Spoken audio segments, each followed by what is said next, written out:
Public ভাইরা, আমারে দেখে কি আপনারা ডরাইছে? আচ্ছা, মানুষের দেখে আপনারা ডরার কে?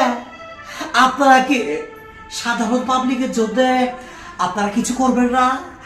পাবলিক ভাইরা, কত নেতা আইতাছে, কত নেতা যাইতাছে, কিন্তু সাধারণ পাবলিকের কিছু হইতাছে না। ঢাকা শহরের মানুষ, আমরা যখন ঢাকা শহরে এই যে 10 মিনিটের রাস্তা যাইবার ধরি, রাস্তায় যে ঘন্টার পর ঘন্টা দাঁড়ায় থাকতে হইতাছে, আর চতুর্দিকে শুনে খালি উন্নতি আর উন্নতি। আয় হায়, কি উন্নতি রে! যেদিক দিয়ে যাই সেদিক দিয়ে যা। আচ্ছা, ওই যে সরকারি বেসরকারি মেডিকেলে, ওই যে যখন আপনার ছেলে মেয়ে অসুস্থ হয়ে জায়গা, তখন আপনারা যখন চিকিৎসা দেওয়ার জন্য সেইখানে যান, আই হায়, ওইখানে যে দুর্নীতির বাইরে পায়। আই হারে, মরা মানুষ নিয়ে, অসুস্থ মানুষ নিয়েও তারা দুর্নীতি